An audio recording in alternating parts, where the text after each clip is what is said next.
सुप्रभात प्यारे बच्चों।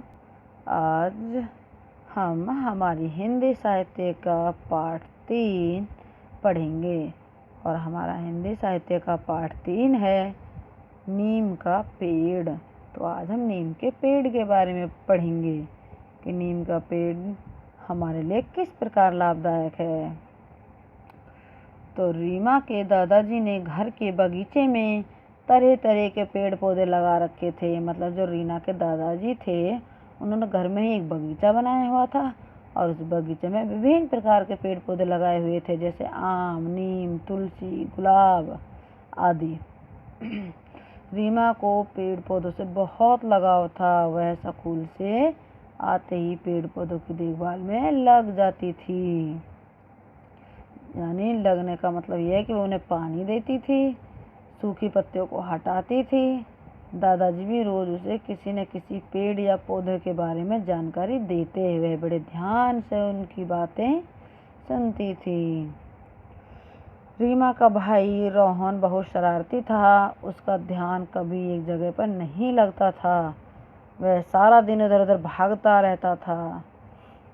एक दिन रोहन खेल खेल में बगीचे में लगे नीम की टहनियों को तोड़ने लगा।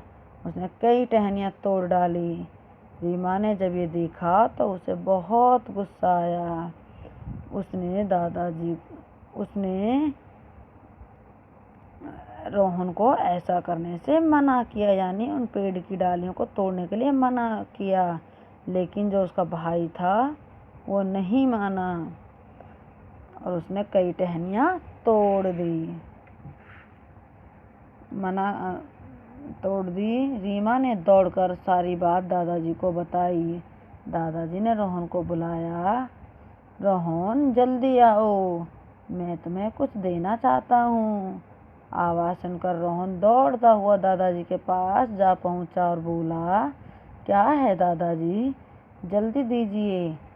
दादाजी बोले, पहले यहाँ बैठो और ध्यान से मेरी बात सुनो।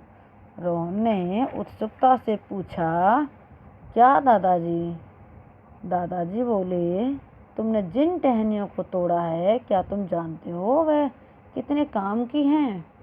रोहन झट से बोला, मुझे पता है दादाजी, वह हमारे किसी काम की भी नहीं है।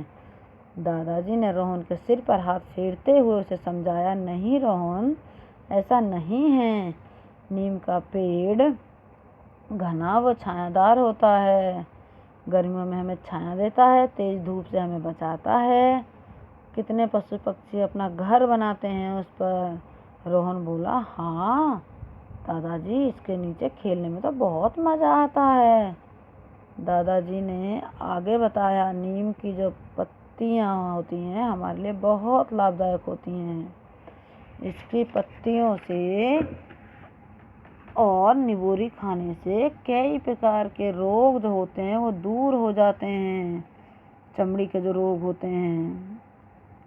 अच्छा, तुमने अपनी दादी को नीम की पत्तियाँ कपड़े के अलमारी में रखते तो देखा होगा। जानते हो वह ऐसा क्यों करती हैं? नहीं दादाजी, दादाजी हमें इसके बारे में कभी नहीं बताया। दादाजी ने रीमा ने निराश होते हुए कहा, नीम की पत्तियाँ इतनी लाभकारी होती हैं कि वे कपड़ों को कीड़ों से बचाती हैं। नीम की पत्तियों की खुशबू से कीड़े दूर रहते हैं, दादाजी ने बताया। तभी रीमा बोली, पापा भी तो नीम की डंडी से दातुन करते हैं। बिल्कुल ठीक कहा तुमने रीमा, नीम की दातुन दांतों के लिए बहुत लाभकारी होती है। इससे दांतों में कीड़ा नहीं लगता, दादाजी ने बताया। समझ गया दादाजी, अब मैं कभी किसी पेड़ को नुकसान नहीं पहुंचाऊंगा और हाँ, आपके साथ पेड़ों की देखभाल भी करूंगा। खुश होते हुए रोहन बोला, शाबाश रोहन। दादाजी और रीमा दोनों ने एक साथ कहा। अब हमारे इसके कुछ नए शब्द हैं, यानी शब्दार्थ। लगाव, लगाव होता है प्यार। छाँव, छाँव में छाया। निबोरी, निबोरी में नीम का फल। चमड़ी, चमड़ी में त्वचा। दातुन, दांत साफ करने के लिए पेड़ की डंडी या छाल। लाभकारी, फायदेमंद, टहनी, डाली या फिर डालियाँ। धन्यवाद।